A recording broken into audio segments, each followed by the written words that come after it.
اس کے لیے اللہ تبارک و تعالیٰ نے ہمیں اس دور میں یہ مبارک محنت عطا فرمائی. سیدھی سادی محنت ہے، اور اس محنت کو اللہ تبارک و تعالیٰ نے حضرت مولانا الیاس صاحب رحمۃ اللہ علیہ نے اللہ سے مانگا ہے، اللہ سے مانگا. جب حضرت 1925 کے اندر کہا کہ حج کے لیے گئے تو حضرت نے ہجرت کی نیت کر لی تھی، اور الیاس صاحب رحمۃ اللہ علیہ نے کہ اب یہاں سے ہجرت کر کے مکہ مدینہ چلا جانا ہے، وہیں زندگی گزار. لیکن مکہ کے اندر کہا کہ خواب میں حضور پاک صلی اللہ علیہ وسلم آئے. حضرت الیاس صاحب رحمۃ اللہ علیہ نے عرض کیا کہ حضرت امت کی اصلاح کے لیے میں کیا کروں؟ ایسے ہی بے چین تھے، امت کی اصلاح کے لیے کیا کروں؟ تو کہا کہ میری مکی زندگی ہے وہ تمہارے لیے نمونہ ہے، اس کے مطابق محنت کرو، مطابق محنت کرو، اور مدینہ آ کر مجھ سے ملو. کیا کہا؟ مدینہ آ کر مجھ سے ملو. پھر حضرت مدینہ گئے. مدینہ جا کر کہا کہ اپنے شیخ وہاں موجود تھے مولانا خلیل احمد صاحب نور اللہ مرکزہ، ان سے اپنا خواب کہا کہ بیان کیا کہ حضرت میں نے یہ خواب دیکھا. انہوں نے مولانا حسین احمد مدنی رحمۃ اللہ علیہ کے ایک بڑے بھائی تھے، ان سے کہا کہ بھائی سے کہے مولانا مولوی الیاس نے یہ خواب دیکھا. وہ مدینہ میں رہتے تھے، وہ وہاں کے مقیم تھے. تو انہوں نے کہا کہ کعبۃ اللہ کا جو کہا مدینہ مسجد نبوی کا جو منتظم تھا، جن کے ذمے کہا کہ دروازے وغیرہ بند کرنے کی ذمہ داری تھی، وہ شیخ سے بات کی. مولوی الیاس نے ایسا خواب دیکھا ہے اور آ کر کہا ہے کہ آ کر مجھے ملنا. رات کو جب کہا کہ دروازے بند ہو گئے تو وہ کہا کہ حضرت نے وہ جو دروازہ بند کرنے والے تھے انہوں نے ان کو لے کر کہا کہ کعبۃ اللہ کی جو جالی ہے، وہ روزے اقدس کی جو جالی ہے، وہ جالی کھول کر ان کو اندر دھکا دے دیا کہ اندر چلے جاؤ. سامنے تو دیوار ہے، جالی کھول دی. 3 دن تک حضرت وہاں رہے، اور حضرت کے کہا کہ ان 3 دن کے قیام کے اندر سارا کام ان کے اوپر القا کیا گیا. اس طرح کام کرنا ہے اور عوام کے اندر گھس کر محنتیں کرنی ہیں. تو یہ سارا کام کہا کہ وہاں سے لے کر آئے. اب کہا کہ یہ گویا اللہ کے نبی صلی اللہ علیہ وسلم کی طرف سے تائید شدہ، بلکہ اللہ کے نبی صلی اللہ علیہ وسلم سے کہا کہ بھائی ان کی طرف سے کہا کہ ہدایت شدہ یہ کام اللہ تبارک و تعالیٰ نے ہم کو دیا. اس کو کہا کہ بصیرت کے ساتھ ہم کریں، اپنے تقاضوں کو دبا کر کریں. اللہ کے دین کی نسبت پر جب آوازیں لگے تو ان آوازوں کے لیے ہم اپنے آپ کو تیار کریں.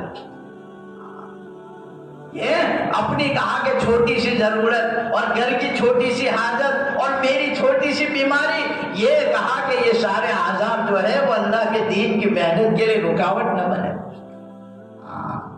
اپنے آپ کو اس کے لیے تیار کرنا، ہر حال میں تیار کرنا، اور گھروں کا ماحول تعلیم کے ذریعے ایسا بنانا کہ ہمارے گھر والے ہمارے کسی تقاضے کے لیے رکاوٹ نہ بن پائے. تعلیم کے ذریعے ہم گھروں کا ماحول ایسا بناویں کہ گھر والے خود کہیں کہ بھیا آپ کا سال پورا ہو گیا، آپ کب جا رہے ہیں، آپ نے اپنی جماعت تیار کی کہ نہیں کی. ایسا گھروں کا ماحول بناؤ، اور ان ماحول کے ذریعے پھر کہا کہ ہم چل پھر کر بستیوں میں محنتیں کریں، اور پھر اصولوں کی پابندی کے ساتھ جب ہمارا وقت اس طرح لگے گا تو پھر کام کی اللہ تعالیٰ بصیرت بھی دے گا. اور اس کام کے ذریعے کہا کہ جو اثرات مرتب ہوتے ہیں اندر کا یقین بنے گا، اور اس کے ذریعے کہا کہ اعمال کے اندر جان پڑے گی. یہ ساری چیزوں کا تعلق کہا کہ اس خروج سے. اس لیے حضرت یہ فرماتے تھے آخری زمانے کے اندر کہ مجھے زیادہ سونے دو، مجھے پر اللہ تبارک و تعالیٰ خواب کے ذریعے کہا کہ ساری چیزیں مجھ پر کھولتا ہے. اسی میں ایک بات یہ کہی کہ کنتم خیر امت اخرجت للناس. یہ اخرجت کا جو لفظ ہے یہ کہہ رہا ہے کہ یہ امت گھر بیٹھنے کے لیے اور دکانوں کے لیے نہیں بنی ہے. یہ تو اخرجت یعنی نکلو، یہ تو نکلنے اور نکالنے کے لیے بنی ہے. یہ آیت کہا کہ یہ تقاضا کر رہی ہے، یہ آیت کہا کہ اس بات کو کہہ رہی ہے کہ نکلو اور نکالو، یہی تمہارا کام ہے. ایک جگہ بیٹھ کر نہیں ہوگا، بلکہ خروج کے ذریعے امت کو اللہ تعالیٰ نے کہا کہ حرکت میں رکھا ہے. اللہ کے نبی کہ حرکت میں رہو، تو اس حرکت کے اندر برکت بھی ہوگی اور اس حرکت کے اندر کہا کہ ساری چیزیں پھر وجود میں بھی آئیں گی۔ اس کے لیے دوستو یہ بارہا ہمارے سامنے تقاضے آتے ہیں، اللہ کے دین کی محنتیں، یہ ہماری ذمہ داری ہے دوست۔ ان ذمہ داریوں کو ہم سمجھیں اور اس کے لیے اپنے آپ کو ہمیں تیار کرنا ہے۔ چھوٹے موٹے عذر، کہا کہ بچی بیمار ہے، بچی کا نکاح ہے، اس کی شادی ہے، دکان کا مسئلہ ہے، یہ سارے چھوٹے چھوٹے مسئلے ہیں۔ ان سارے مسئلوں کو قربان کر کے اللہ کے دین کے تقاضوں پر کیسے قربان کیا جاتا ہے، صحابہ کی تاریخ اس سے بھری پڑی ہے دوست۔ اور بارہا ہم یہاں سے سنتے ہیں اور سناتے ہیں۔ اب تو کہا کہ ہمت کرنی ہے، اب کہا کہ کھڑے ہونے کی باری۔ حالات روزانہ بدلتے ہیں، پتہ نہیں آگے کیا حالات آ جاوے۔ ابھی اللہ نے موقع دیا ہے، نکل کر ہم محنت کر لیں، پھر آگے جا کر کہا کہ تقاضے کی شکل بھی بدل جائے۔ تو ان بڑے تقاضوں کے لیے ہمیں تیار ہونا ہے۔ ابھی یہ چھوٹے تقاضے ہیں، چلے 4 مہینے کے، یہ کوئی بڑے تقاضے نہیں ہیں۔ حضرت معاویہ صاحب رحمۃ اللہ علیہ یہ فرماتے تھے کہ چلہ 4 مہینہ تو اس کام کی الف با ہے۔ میں تو یہ چاہتا ہوں کہ اس محنت کے ذریعے امت کا ہر ایمان والا بھائی جو ہے وہ اپنے کہا کہ اپنے ہتھیلی پر اپنی جان لے کر سر پر کفن باندھ کر پوری دنیا میں اللہ کا کلمہ بلند ہو جائے، اس کے لیے نکل جائے۔ اصل تقاضے تو یہ ہے دوست۔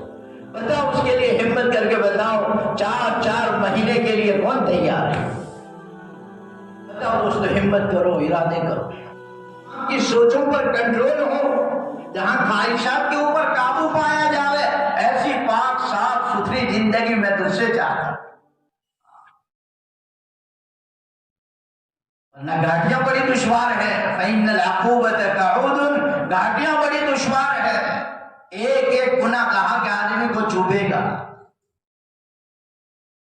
ایک گناہ اس لیے ڈرتے تھے حضرت عمر فاروق رضی اللہ تعالیٰ عنہ، جن کا عدل پوری دنیا کے اندر مشہور، اور جن کی زبان سے یہ لفظ نکلتے ہیں کہ اگر دجلہ کے کنارے، مدینہ سے ہزاروں کلومیٹر دور عراق ہے، وہاں دجلہ دریا ہے، ندی ہے، اس کے کنارے اگر ایک کتا پیاسا بھوکا مرتا ہے تو عمر کو اس کے بارے میں پوچھا جائے گا۔ جس کی فکر ایسی، جس کا جذبہ رحم دلی کا ایسا، لیکن اپنی موت پر کہا کہ اس طرح افسوس کر رہے ہیں، یا لیتنی لم تلدنی امی، اے کاش مجھے میری ماں نے پیدا ہی نہ کیا ہوتا۔ ایسا جلیل القدر ہے جس کے بارے میں اللہ کے نبی نے فرمایا، لو کان بعدی نبی لکان عمر، میرے بعد کوئی اگر نبی ہوتا تو عمر ہوتا۔ لیکن ایسا خوف ہے، کیوں؟ کہا کہ یہ گاٹیوں کا علم تھا کہ بڑی دشوار گاٹیاں ہیں، کہیں میرے اوپر کوئی بوجھ نہ رہ گیا ہو، جس بوجھ کی وجہ سے کہا کہ میں اپنے آپ کو ہلاک کر دوں اور میں کہا کہ ہلاکت پہ اتر جاؤں۔ یہ فکریں تھی، یہ روتے تھے، تڑپتے تھے۔ حضرت علی کہا کہ محراب میں بیٹھ کر تہجد کے وقت اپنی داڑھی کو پکڑ کر کہا کہ روتے تھے، داڑھی در ہو جاتی تھی۔ کیسے روتے تھے؟ یتململوا کململۃ السلیم، جیسے سانپ کا ڈسا ہوا تڑپتا ہے، اس طرح تڑپتے تھے۔ یہ فکریں تھی آخرت کی، آخرت کا خوف سامنے تھا۔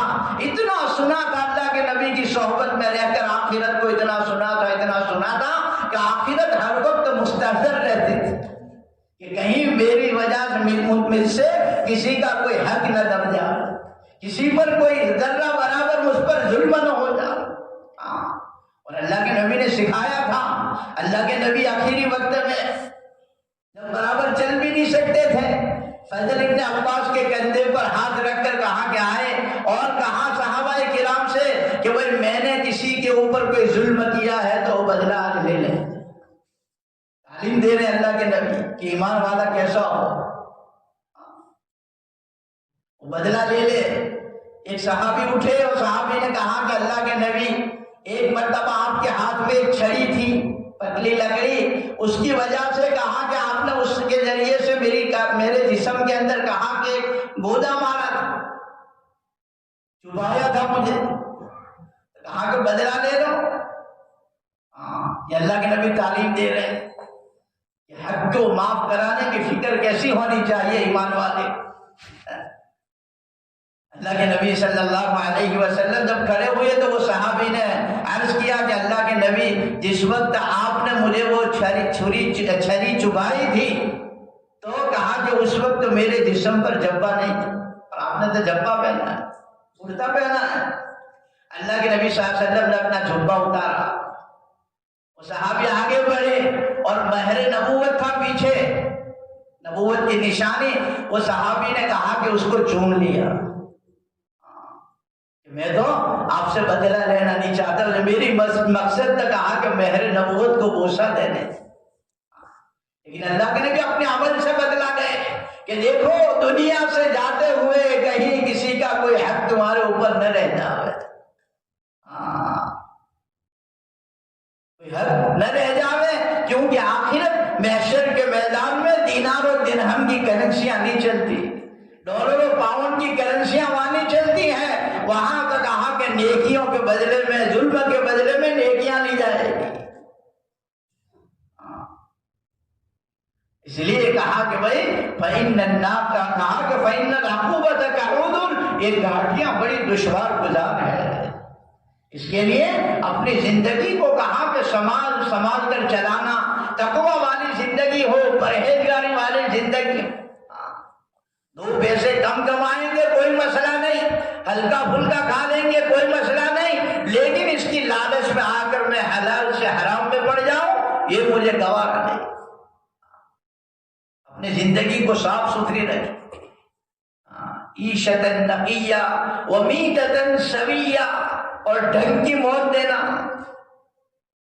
کیسی موت؟ ڈھنگ کی موت، ڈھنگ کے ساتھ زبان پر کلمہ ہو، کوئی بندے بندی کا کوئی حق نہ ہو، اور کہا کہ کلمہ زبان پر ہو اس حال میں کہ فرشتے ہمیں خوشخبریاں دے رہے ہو، اس حال میں کہا کہ ہماری روح قبض ہو۔ یہ ہے عیشۃ نقیہ اور میتۃ سویہ، ڈھنگ کی موت۔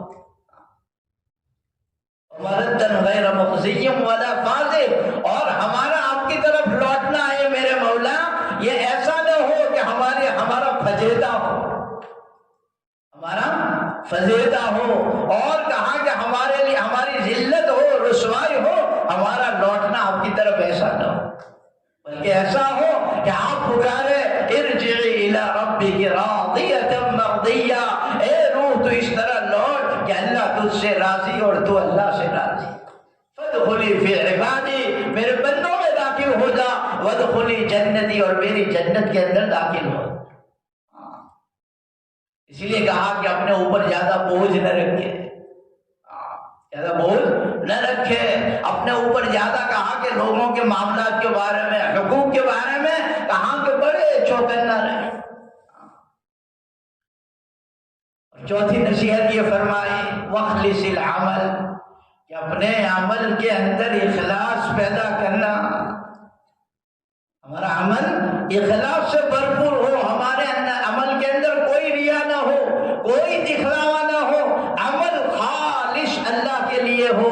فَإِنَّ النَّاقِدَ بَصِيرٌ، اس لیے کہ پرکھنے والا بڑا دانا ہے، اس کو چیک کرنا ہے، وہ تو کہا کہ بڑا دانا ہے، اسے پتا ہے کہ کس کے لیے کر رہا ہے اور کس کے لیے ہو رہا ہے، کس کے لیے اس نے کیا، پرکھنے والا بڑا دانا ہے۔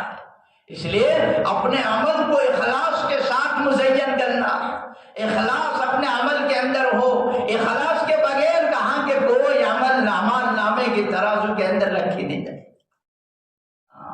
ہباء منصورا، کہا کہ وہ بالکل بے وزن ہو جائے گا، اس کی کوئی حیثیت نہیں رہے گی۔ اس لیے دوستو یہ زندگی ایک امانت ہے اور اس کو صحیح طور پر گزارنا ہے، اس کے لیے بنیاد اس کی کہاں کے اندر کا یقین ہے، اس کی بنیاد کیا ہے؟ اندر کا یقین ہمارا ٹھیک ہو جائے،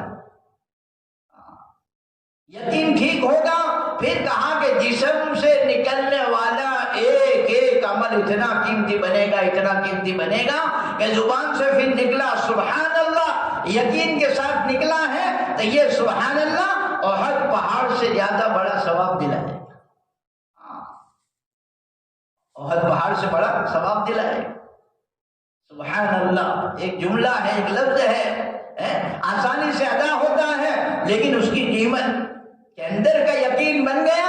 اب یقین کے بننے کے بعد کہاں کہ جو جسم سے نکلنے والا اعمال اور جسم سے نکلنے والی حرکت، اس پر اللہ تعالیٰ ثواب دیں گے۔ کسی مسلمان کی طرف دیکھ کر کہا کہ آدمی مسکرا ہے، کہا کہ یہ بھی صدقے میں داخل ہے، یہ بھی صدقے میں داخل ہے۔ ہر عمل ثواب بنے گا، لیکن اس کے لیے کہا کہ اندر کا یقین ٹھیک کرنا۔ کیا کرنا وہ قرآن بتائے گا، کیسا کرنا وہ اللہ کے نبی صلی اللہ علیہ وسلم بتائے گا۔